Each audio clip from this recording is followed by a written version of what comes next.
Today we have Mr. Kabir Singh Chowdhary with us, and Kabir Singh Chowdhary is an exceptional filmmaker, renowned mostly in the world of cinema. His recent film Mehsampur has left an inedible mark on the audience. Mehsampur stands as a testament to his extraordinary talent that he holds. I feel specifically his ability to push boundaries and blurring the lines of fiction and reality, specifically again in this film of Mehsampur. Very casually, I reached out to him on Twitter if he would be open to, come on board and, just have a little chat with us, discuss the film, and later we can also, screen the film, and he's open enough. So, really wanted to thank him again for being here. Thanks so much, Rohit, for that amazing introduction.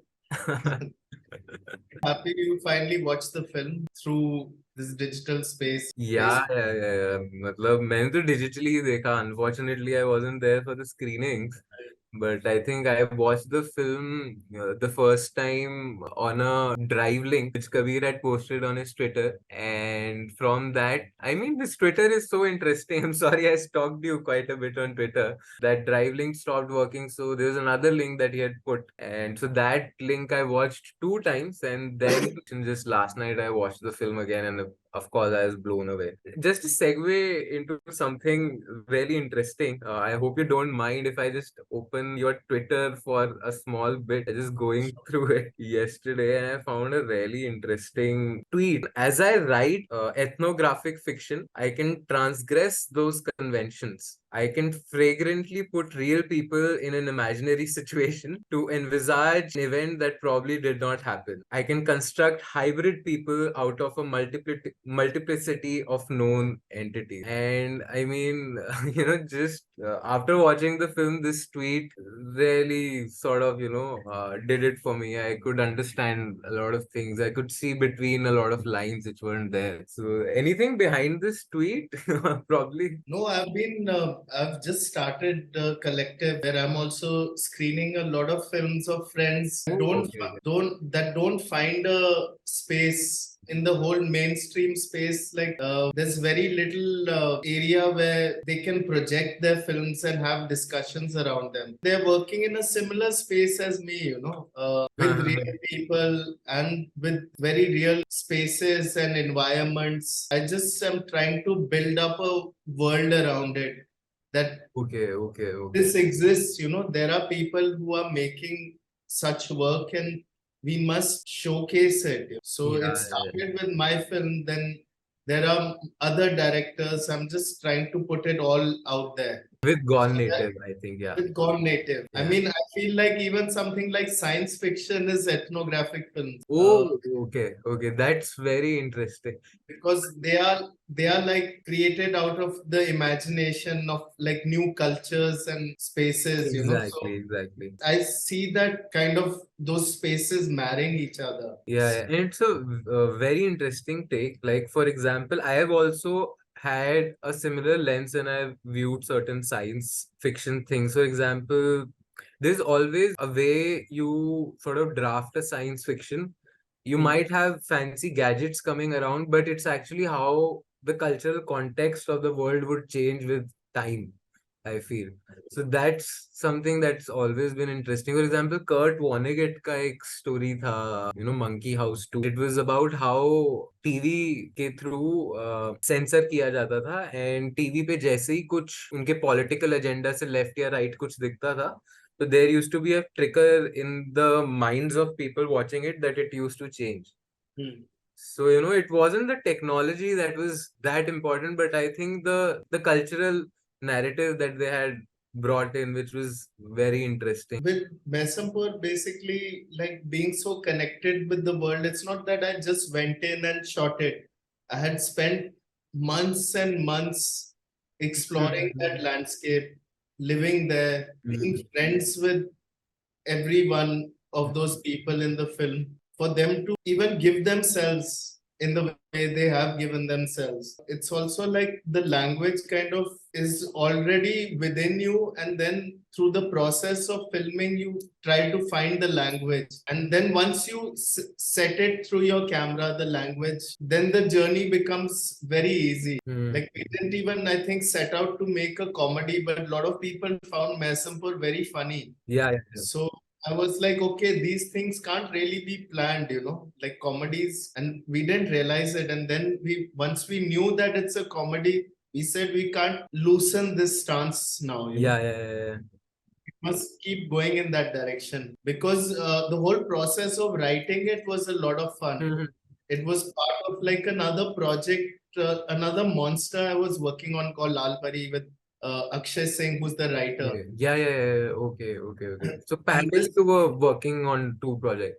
I mean, Lal Pari was the main project, which was why I was spending so much time in this landscape and several landscapes around the topic. There was one businessman who came up to me and wanted me to make a short film, but I was so kind of engrossed in this space. I couldn't think of anything else, and I wanted to practice more experiments around the same space. While one of my own visits to Mehsampur, what happened was, chap who's there in the film, Ginda, who got Chamkila, his dal basically. He told me he recognized Lal Chand because I had taken Lal Chand there, and Oh, okay, okay, of course. he said that aren't you the guy who survived? You're the guy who survived, and you were running in this direction, and you threw your dholak. So there was a combined harvester that caught hold of your dholak around that time. I've seen that dholak in so and so place. Why don't you reunite with it? So we tried reuniting him with his dholak, but that never happened. We spent Okay. 3-4 days traveling different villages around there, looking for that particular combine harvester that was cutting crops back in the late 80s. Which So is the end part of the film as well, I think. yeah. So it was kind of a futile exercise, but then we came back to our respective homes. That time, home was in Goa, and I started having these nightmares where I would dream up like different instruments that were fused with nature. So I'd imagine like a harmonium with a tree stump growing through it, a tumbi that had been taken over by vines and all. Uh, and that was something that was troubling me. And Mehsampur arose out of that image of me having a dholak kind of embedded in a banyan tree, like an eye, like Hal in 2001: A Space Odyssey. Yeah, yeah, yeah, yeah, yeah. It became a MacGuffin also, what they Yeah. call it. It's So that was the end. I knew I had an end of the film. Then, while researching Lal Pari, when we went back to Punjab to do our research, we just started brainstorming in the car about like how we could reach that last image. So Mehsampur's journey was a lot about how to reach that last image, which eventually didn't make it to the picture. We have shot that, but it's not in the film. It's there in the hard disk. I really wanted to delve into that about how fiction का अपना रहता है, there's a set script and you go with it, and there are metaphors and nuances that you find in itself. But the story is there. So while documentary filmmaking, larger part of it is also finding your story. While you're at it, you're sort of become investigative about the whole filmmaking process, and the story keeps opening up in layers, which I'm sure must have happened with you also while researching. The treatment also, I feel somewhere down the line would have been a result of the story in itself opening in certain ways. But before that, I wanted to touch upon something that else you also said, which was people found it comical at certain places. I found the filmmaker Devrath very comical. Not that I just look at his scenes and laugh, but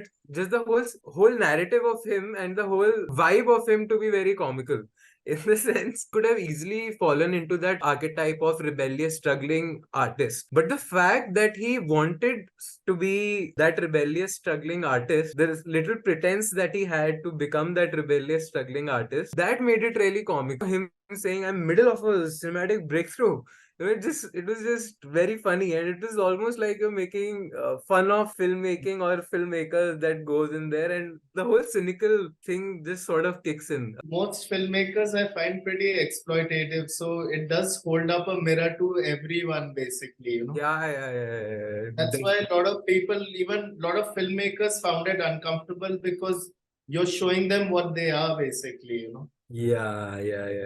Definitely, definitely. And it was a kind of an unease that I also had watching Devrath do certain things. I could realize my own pretenses through that comical commentary. Now, coming back to the other thing that you just mentioned, like how the story kept revealing itself to you, how much of it was intended and how much of it was developed. I think, as I said, the treatment might have revealed itself in layers. Maybe the film only would have revealed itself in layers, but how exactly this approach filming this come into existence? A lot came from like the script we had 40-page treatment ready. Then I started the process of casting. I wanted someone to play Lal, someone to play Sonia. More I tested people out, I couldn't feel the same joy I felt while actually meeting Lal or actually hanging out with Sonia. So the casting was going nowhere, you know. I'm saying like people Mm-hmm. like Lal, when I just looked at them and they didn't do anything, there was so much they were doing, which performers weren't giving me. Like I would give them the script and I was like, okay, it might be an approach.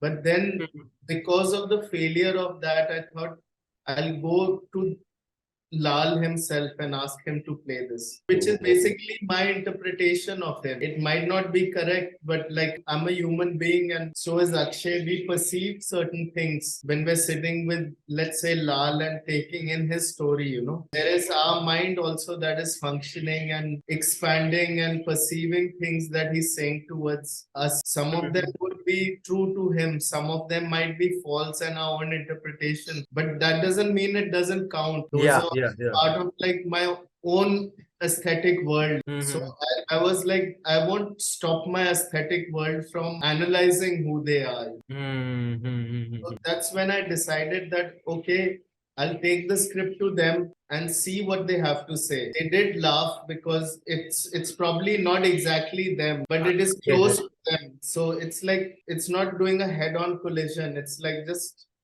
maybe slicing the door or something, you know. But Mm-hmm. it's still a world they can participate in because it is very close to who they are. And plus, they're amused almost like a caricature-ish thing. Mm-hmm. So, for them to even feel like performers, I played around with like even data.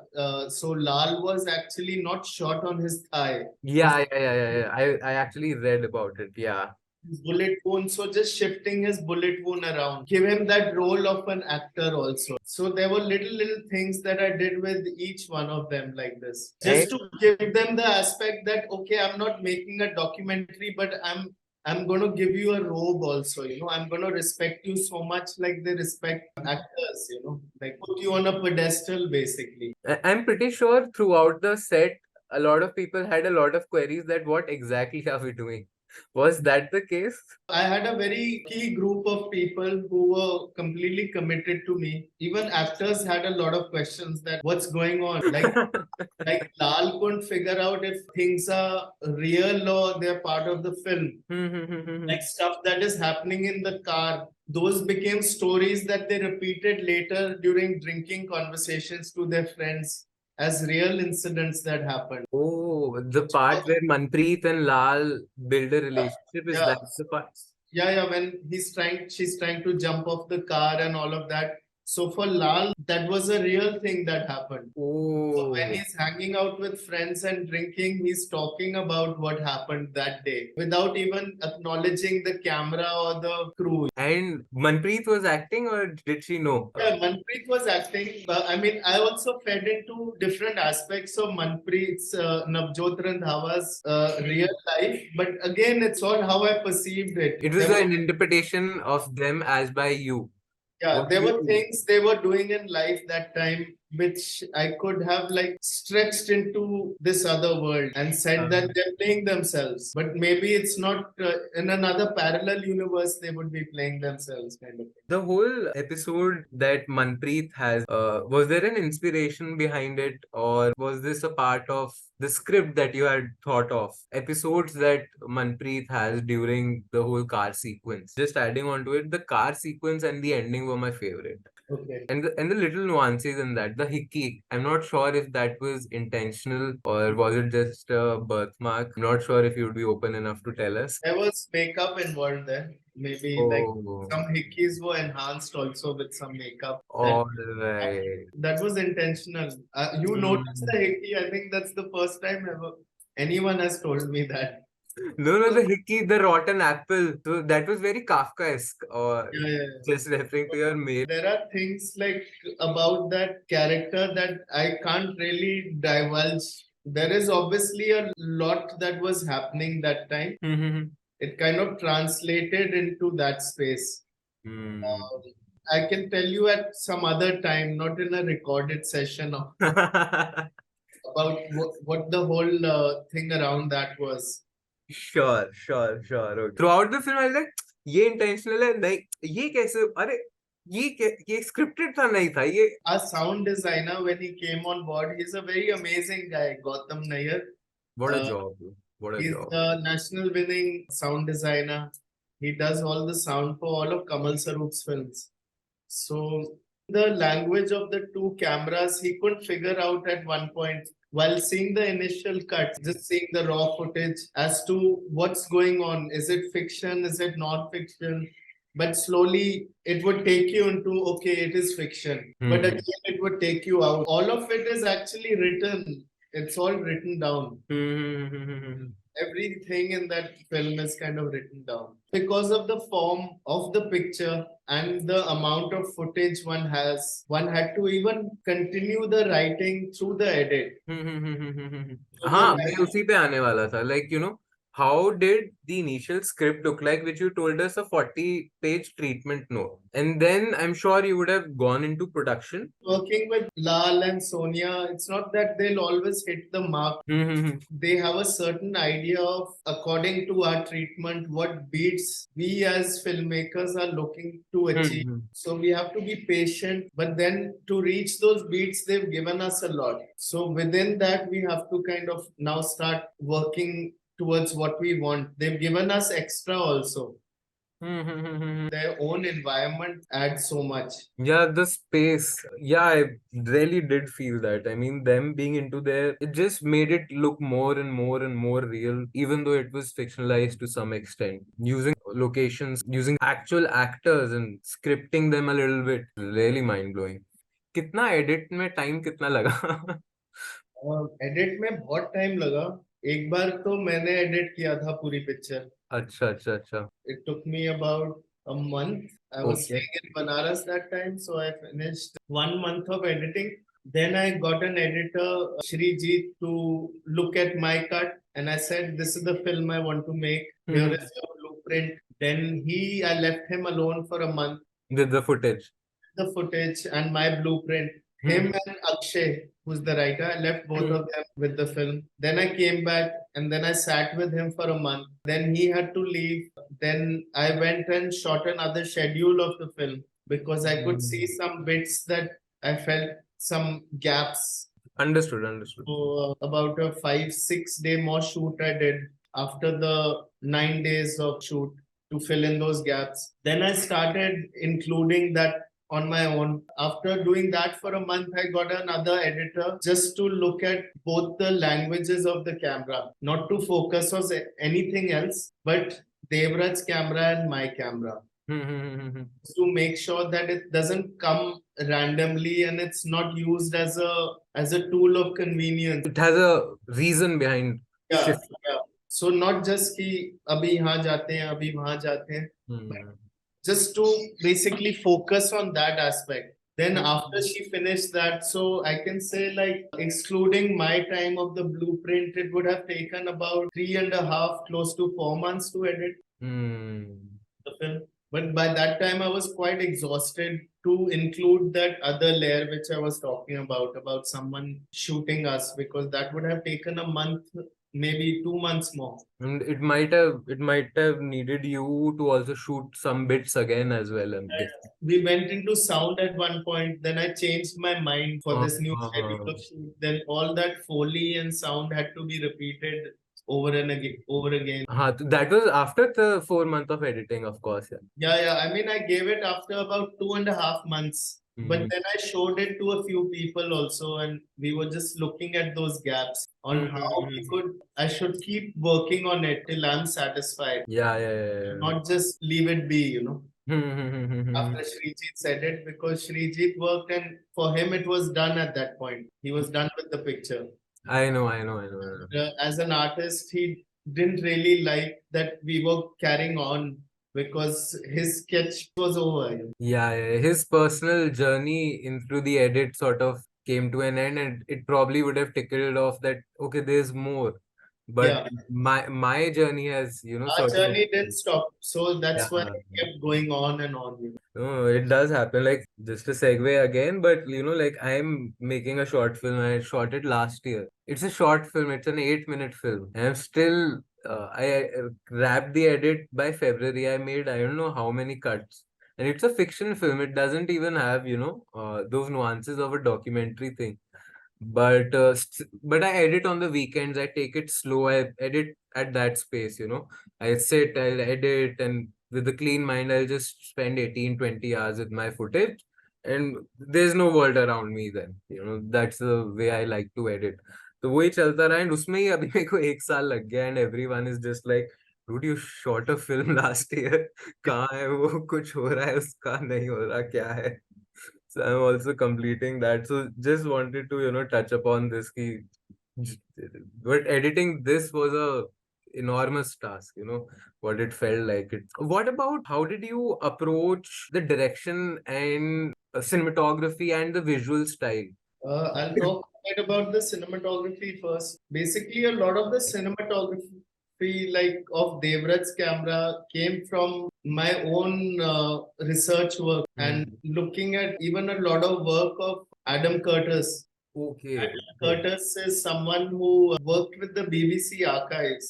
okay, And okay. what he does is basically he has access to archives all over the world. So he Oh, collects them and just spends hours looking at them and finding patterns within them. So he okay. makes narrative films using archival footage. Yeah, yeah, yeah, A lot came from even journalists going off and shooting in very difficult conditions and doing a job basically to collect footage in very unethical manners. They're not being ethical, it comes across in their framing. yeah, yeah, yeah. Even their raw footage, if you ever notice it, a lot of their mindset you can notice with that. Tragic events that happen and how you shoot those and how those are framed basically. Hmm. Sometimes in synchrony, a lot of things come together, which many fiction films, when they try to create drama, it doesn't hit as hard as maybe the drama that's already existing in a lot of journalistic footage. Like there was some footage I saw of like assassination attempts where the chaos that is created and even the mindset of the cameraman around that time and how so many elements come together to form like something that's so truthful that isn't a farce at all. My shooting during that time, I noticed that because I was so like involved in the space, that there was a language, even if I wasn't shooting the subject, Hmm. some kind of communication that was happening on another realm with the footage I was going back and watching. So Hmm. with Devrath, I wanted the camera to be an extension of his limb, that Hmm. it's not an object, it's just another part of his body kind of thing. Yeah, so this reminds me of a dialogue from this series Better Call Saul. There's this camera guy in there, and he says that this is camera is a part of my body. Just reminds me of that, but in a very different context, of course. Just to what you spoke about earlier, and the ethics of a journalist are always been in question. For example, there's this very, very famous photograph, no, which actually started this debate or gave a lot of heat to this debate, where there's a small kid who's almost malnourished and is sitting with a vulture behind. There's a photograph of him by a photojournalist. So the whole debate there started, that how ethical was that to just capture a malnourished kid. It was such a sad picture. Are you aware of that picture? I'm aware of that photograph, but again, like coming back to Adam Curtis's film, there was one shot basically where these journalists know that this village in Afghanistan is going to be air raided, blasted off. So they've got this information and they go early in the morning, set up that tripod facing that village, waiting for the money shot, the plumes of smoke and all. The air raid happens, but the camera angle is not in the right spot. So hear the sound, but there's no movement. The movement was just here.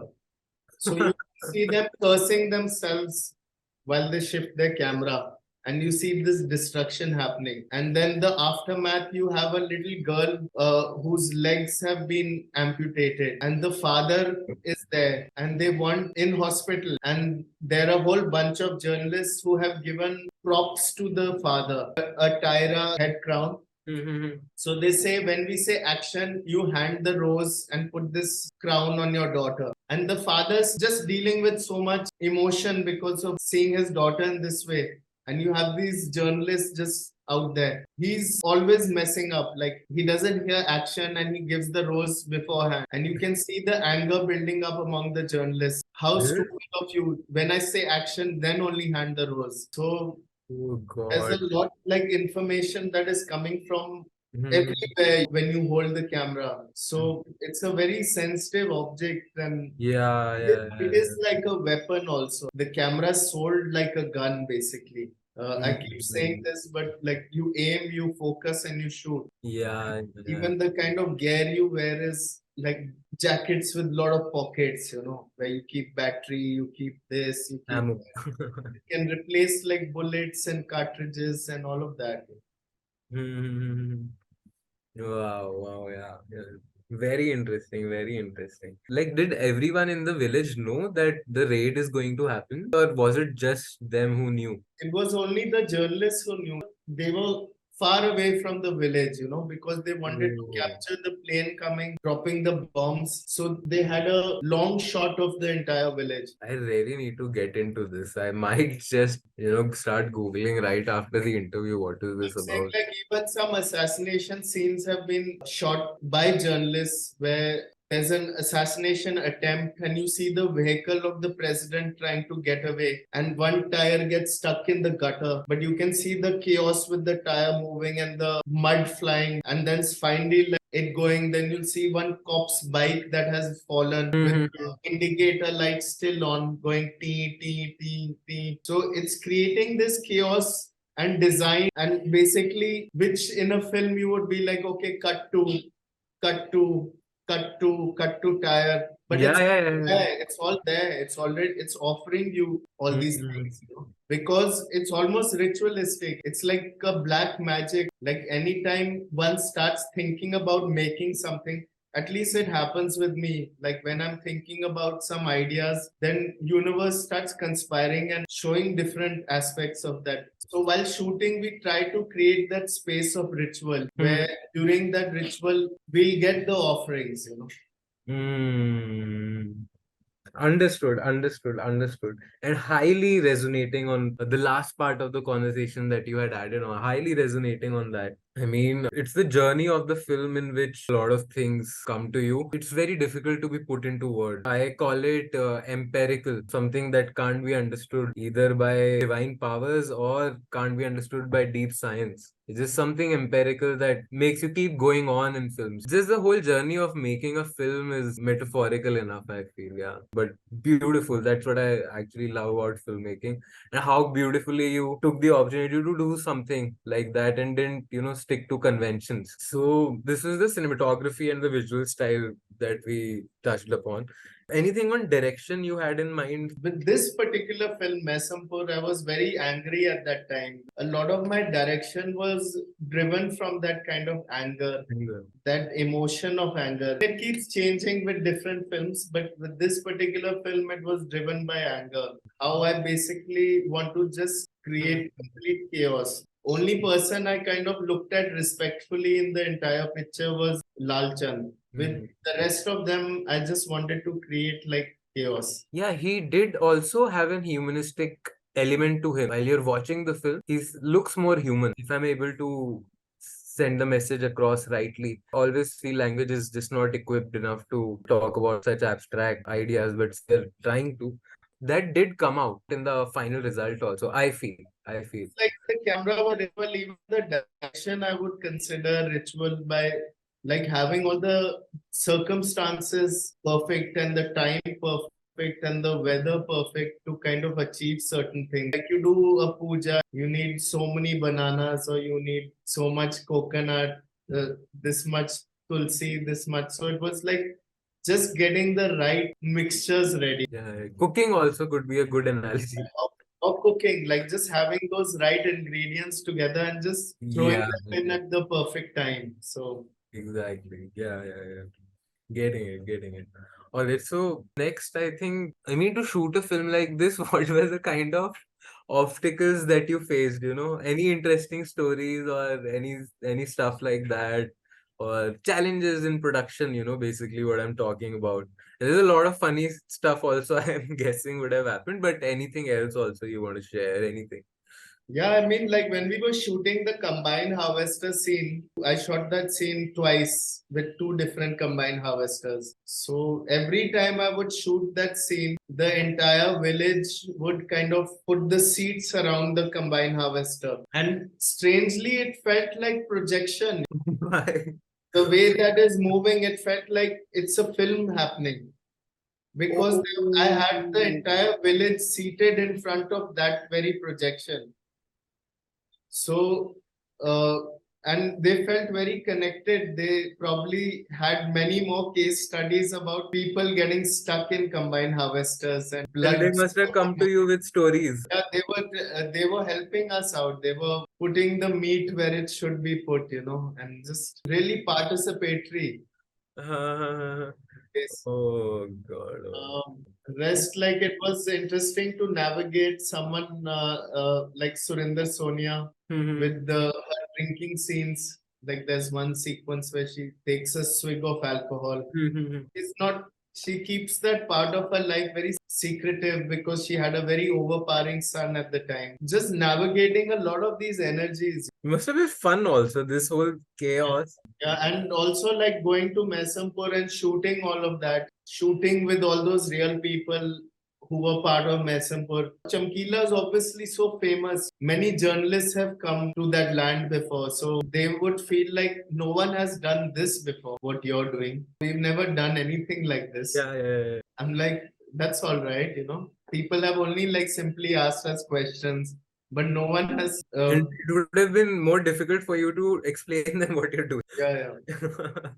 That And would. through the journey, like lot of things have happened there, like lot of amazing things. I met Chamkila's one of his assassins, also alleged assassin. Hung out with him. Met one man who basically was there during Mehsampur's shootout when the stampede took place, and he was frying samosas that time and pakoras, and all the oil fell on him during the stampede. So half his side is all covered with like burn marks. There have been very interesting kind of people I've met through this time who I wish I could have filmed with because they would have been very interesting in this space of the film, but maybe some other time. There's all this information is also for the spirit of the film, stuff that hasn't made it to the film. Yeah.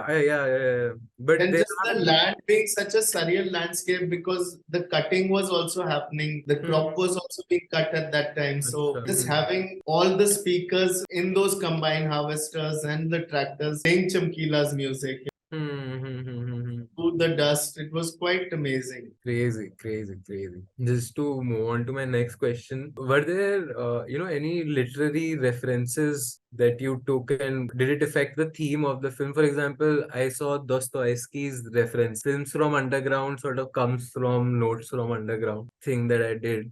And But those things were dictated by that actor Navjot, who's also like an film student, and Mhm, that Paris Film School film of hers is actually her film from a particular time of her life. We kind of utilized like stuff that she's interested in and how we know her also. So those aspects, mhm, but if you want to, the literary references were just something like a Heart of Darkness, Conrad's Heart of Darkness, like mhm, just going into Mehsampur, almost like Apocalypse Now kind of space, mhm. just going deeper and deeper into a particular space. Another methodology that was also applied with the cinematography, sorry to go back, yeah, No, no worries, no worries. Yeah. was Happy Together by Wonkar Wai. Oh. So Happy Together was also shot Tropic of Cancer, I think they shot or something.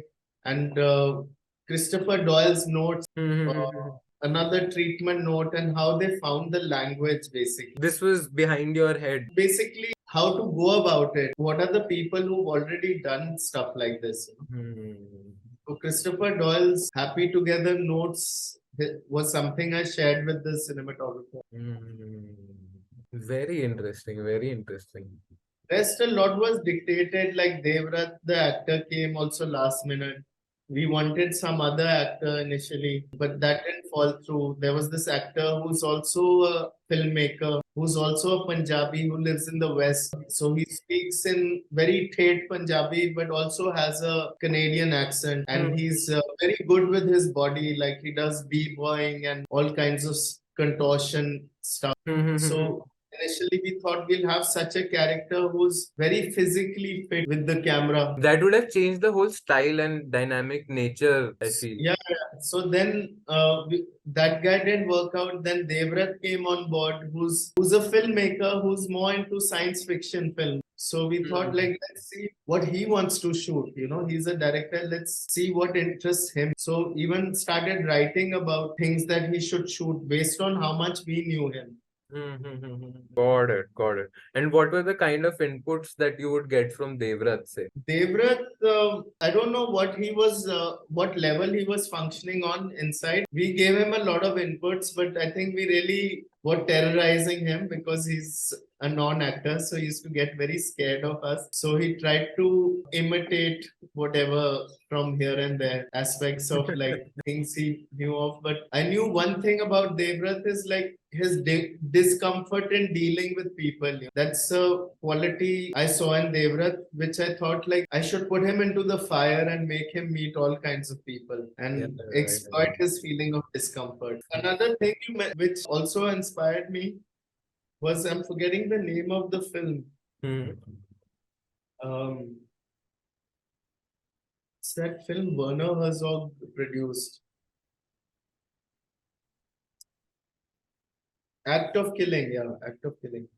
Okay, I've heard about it, but I haven't watched. Yeah. So basically, that aspect of him being like Devrath being a reconstruction junkie, you know, like someone who just wants to reconstruct, reenact, reenactment junkie. So that's a thing we gave him because most filmmakers they have this kink basically to a quest for authenticity, you know, like be as authentic as possible.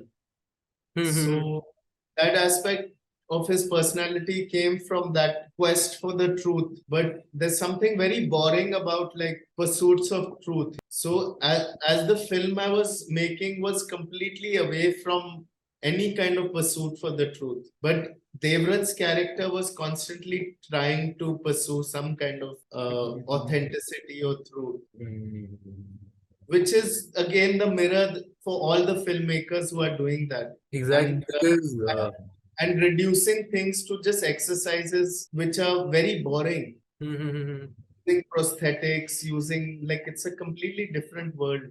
yeah, accuracy is very far away from truth, I feel for sure.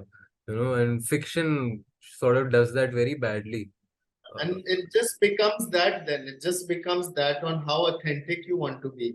Yeah, yeah, Like, is that car bumper from the 50s or is it from the 40s? Is yeah, that wall? exactly. That act. So it just reduces it to that. All that one can do away with, you know. Hmm. It doesn't need that kind of time or that attention. What needs attention are the people on your screen. Hmm. Very, very nicely put. Very nicely put.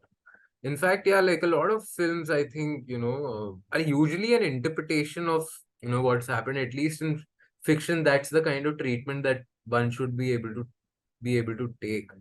But then again, as you said, by trying to go further away from truth, probably Devrath was just kept coming closer to the truth, and uh, sort of it became a contrasting uh, situation, which actually helped you get some truthful stuff. I was going a bit crazy also in the film in terms of like once his camera gets stolen, Hmm. uh, I was following that other character for way longer than it is there. It Hmm. went on a completely different direction for about half an hour. Yeah, But that then like felt like this could start into a new journey. But I then it was came willing back. to completely forget Devrath and like go हाँ मुझे somewhere लगा else. ये हल्का feeling है मैंने कहा इस this Devvrat and और yeah, that feeling did come in, a But little bit. lot of conservatives stopped me, so I said, okay, I'll go back to the film. I You're still not convinced, I would say. maybe next time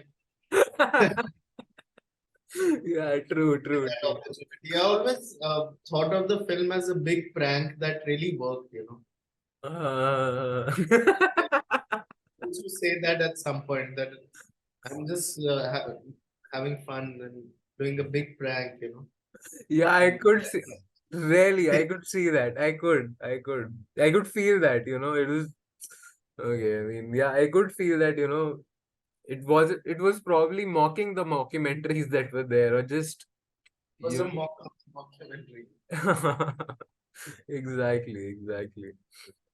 But okay, just to go move further and get into this was also audience. Yeah. So while making the film, was there certain kind of emotions or intellectual feelings or intellects that you wanted to leave the audience with, something along those lines? Was there something uh, that you had in mind कि uh, मेरा film ये देखें लोग तो they should probably. Yeah, I did, and like I think like a lot of the reviews and the feedback I got was quite surprising that people actually got it on that intellectual and emotional level, you know, which Mm, I thought like it would be very difficult to uh, connect, but somehow like they figured out all those layers one was going at, you know, mm, which was great.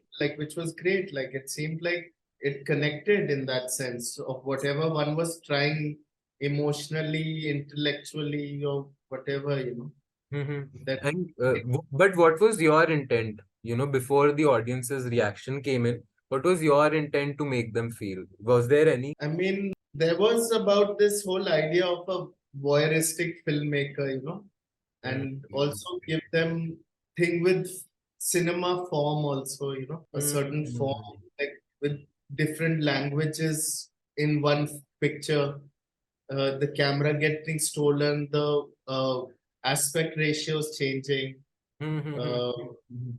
there's also the boxman aspect where I Right. don't think many people connected with it, but that's something again which I felt like there was this whole peeping Tom thing throughout the film, you know, where Mhm, you're looking, but there's also the thing the druggie gets uncomfortable with, which is the box which has a slit like this, mhm, mhm, is not which is not really this and which is not really being a peeping tom, but mhm, it gives you a look at the world which makes him uncomfortable, which makes him go into that box and see the world like that. mhm, And also within that he's holding his camera which is like this, So there were all these small things I was trying with the form and with even looking for patterns, like editing in this form of patterns and marrying different footage, having this intention that the camera, the way it moves, has a definite language. Feel that language, I feel that ritual that is happening. So I will put those things together and hopefully people will get that, you know. Hopefully Yeah. people connect with that thing which is not random, but which has been very carefully put together. Crafted. Yeah, yeah, yeah. And did you want to explore the box part a little more? I got a feeling. Yeah, I did. I shot an entire sequence actually, which I didn't put in the film because again, like that was where I was going on a different tangent. Because once the box comes, there is someone else who's occupied that box, who's got his. There's a she inside the box who has her own world inside the box with her things and her toothbrush and her food and her cooking material and everything. That's her home. And Yeah, we yeah. we enter this kind of void-like situation which is completely black. The drug addict, after his trip, tries to kind of overpower this woman with his drugs and stabs her with his syringes all over her body and takes over the box and occupies that world. So there is this person who already exists inside that box looking at the world like this, which makes Jagga, who's playing the drug addict, uncomfortable at this person's vision and view, takes over and becomes that other person. So Oh God, this this would have was been damn interesting. another 10-minute film, like Yeah, yeah, yeah. I can totally see that. I was just like, which was oh, in a completely different space. Suddenly, I go away from nature and I go to this black studio space where this is happening. shit, this is so damn interesting. That would have maybe like explained this much better, but then Of course, of course, of course. I mean, language can only do so much. But if you happen to make it just for your fun sake, do send it to definitely me as I will someday. well. Okay, okay. Great, great, great. Fucking amazing. Sorry for the, I just sometimes use abusive language. I hope that's okay. And sorry? Oh, I'm saying that's completely okay. Yeah. Okay, okay, okay. And yeah, just to move ahead and start coming to a wrap and everything. The last thing would be, how do you see Mehsampur, contribute to the broader landscape of Indian cinema, I mean, I don't see how it's only like people when they keep watching it. I hope they other people start making similar kind of work, you know, and working with their environments. Basically, I feel is very important. I feel like films, the methodology I'm trying to do with all my films is so that they have more of a shelf life, you know. They become like some aspects of archiving someone's life. So Lal is a historic legendary character. I hope that this is part of his archives, uh, rather than being something that just satisfies you once you finish watching, never to come out again. I mean, I watch the film sometimes and I miss them, you know. I see some aspects, new aspects sometimes. Yeah, I Uh, mean, in fact, I feel Mehsampur as is really good in terms of its longevity. I mean, 2018 and right now I'm in 2023. It's a very short span of time, but I really, really feel with time, bad analogy, but it's a all going growing fund that you created. I mean, all the work I'm trying to do is in those spaces where I feel like they're like basically memories that have been put together, you know, rather than Distorted even memories or. yeah, rather than even some fiction piece where I've done some planning and like got actors and all and been satisfied with the result. Just aspects of nature and people who are important that it becomes like part of their archives. So I see it like that, and I see all the films that most of the films that I want to make to be in a similar space. All right, all right, all right. Are there any filmmakers you sort of tend to gel with, or see working in the same space in India, outside of India, whose work you really get inspired by? In India, in India, it would be someone like Kamal Sarup. I really enjoy his documentary work. Then there's Kabir Mehta, Hmm. I who's think made you. similar meta kind of work. Yeah, yeah, yeah. There is Rhythm Janve, whose film we actually actively produced and produced, Dark Matter produced, Gold Laden Sheep and the Sacred Mountain, Okay, okay, which okay. was also in a similar space in terms of like they had a real shepherd, real trekkers, and real Mhm. people of the mountains. I think it's going to be screening soon, right? Is it the same one that? 2018 only, it's on movie, so I think you can find it on movie. Hmm. But I'm going to be screening Kabir Mehta's two short films, which are in a meta fiction kind of space. And there's some other friends who've made similar kind of work. My bigger inspirations are like people like Adam Curtis. I'm a big fan of Rainer Werner Fassbinder. Yeah, Um, yeah, yeah, yeah, yeah.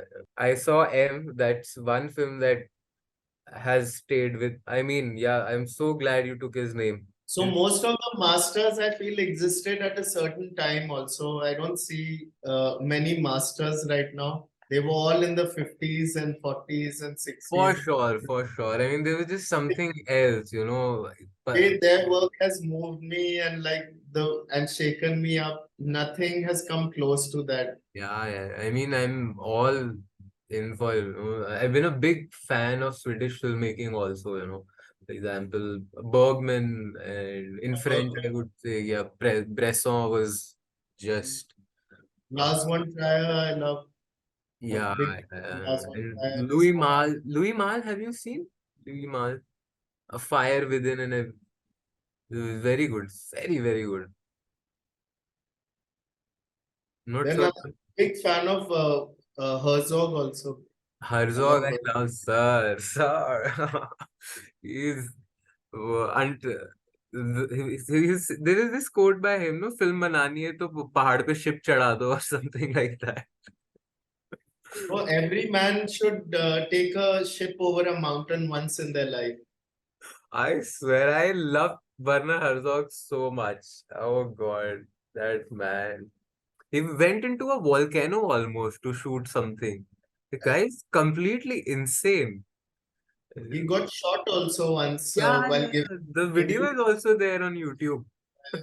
And the interviewer was like, "You got shot." He's like, "It doesn't matter. It's an insignificant bullet." Yes, I was blown away when I saw that. Okay, and cut to I watched his interview with Indian journalists and all. It's so different, but yeah, what a man! What a man! Yeah, Werner Herzog's style of filmmaking really does inspire me. One of the films that we made, I sort of assisted the director. How we make a film is like just two people, full feature film. You know, like full chaos. I mean, that's how and we went to the mountains this time. Just two people, the director and me. I mean, it was That's the way to do things. Yeah, that's the way to do things. exactly. I've worked on big films. Like when I started after college, I thought like I need some Bollywood experience. So I started assisting people in Dharma Productions, working as an art director. But Mhm. somehow that wasn't the kind of work I wanted to be a part of. Similar space that I find myself in. Personally, I'm trying to create this space here, with films from underground, which is different from my filmmaker endeavors. Always saw myself as a filmmaker, even though, I haven't been able to make much, mostly due to lack of finances or anything like that. But then again, I always had in my mind to, there's this angst, which was always there, that why the hell is a certain film, say Pathan or anyone, not to criticize anybody, but playing for 3 months there. There's so many other gems which never get, the release that one can expect. And I'm never saying that you don't do that with those big films. But if it's at 120, you just give us 12% space. That always was there. And once You should never stop doing anything because of lack of finance. Basically, You should plan everything till the last minute. Just go out there and like in the last few days, if you're looking for finance, just say that you're shooting so and so day, everything is in order. We just need this much money. Rather than keeping it as a plan, you should Oh, already have your shoot date ready and just ask for the money for that to start on that particular day. really have a problem with also giving or asking money from someone else also, because I feel that that would give some certain kind of control to the other person of the films. Money always takes that shape. That's why there's such bad work happening in the country, because once they start giving you money, then everyone wants to give a little bit of advice. Yeah, yeah, and also it becomes a template, once some money is invested, it makes money. But yeah, and just my last question would be any upcoming projects you have in mind or something we should be excited for? Yeah, there's a trilogy I've been working on. So I've finished shooting two of the films. Okay. They're in post-production at the moment. It's one is called Tuss Part One, and the other one is called Johnny PhD, which is Tuss Part Two. Then there's a third one also, which I'm writing. Okay, okay, Uh, okay. The but two you uh, already shot though. And how uh, long are these? these are about one is I think 100 minutes and one is uh, 80 minutes long. So Okay. they're just in sound design stage and color correction. Um, Hmm. I might start their journey soon. Hmm. Their trailers are out on YouTube on my channel. Yeah, If I you saw I saw Task trailer I did see. The other one I probably haven't, but I'll just go and I went through the whole YouTube channel also. The earlier cuts that trailer cuts that yeah. Mehsampur had. Yeah, yeah. These are two films, and like they're also in similar kind of spaces, Mm-hmm. uh, where but this time they're more actors, but the space is um very real. Like there was during COVID, I was hanging out a lot with these fossil hunters Oh, who stayed in this village, which is the last village of Punjab called Masol.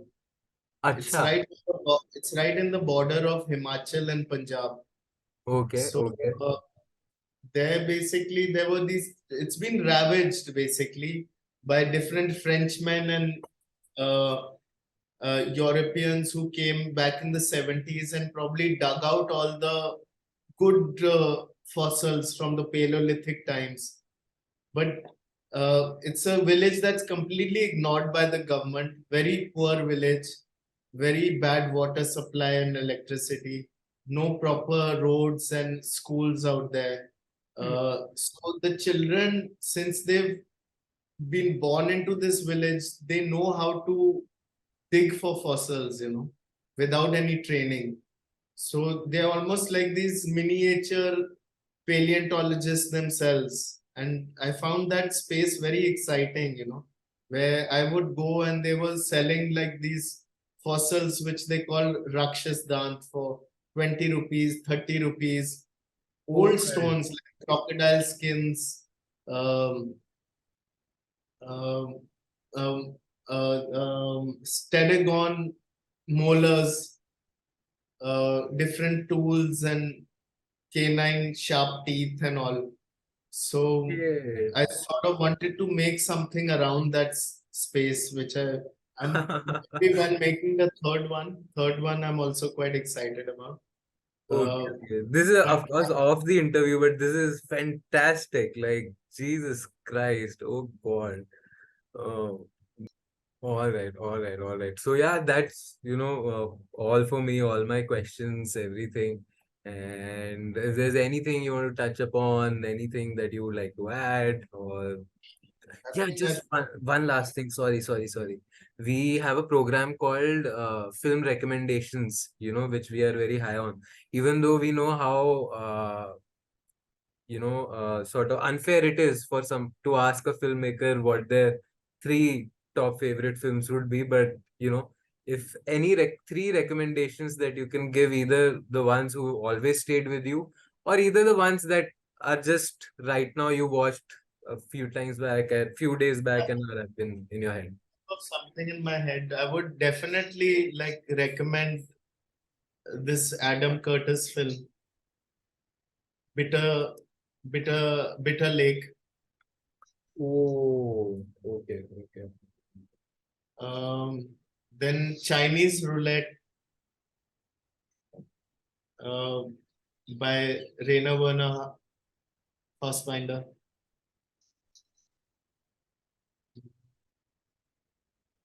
Mm. Tough one. Feston, maybe Feston.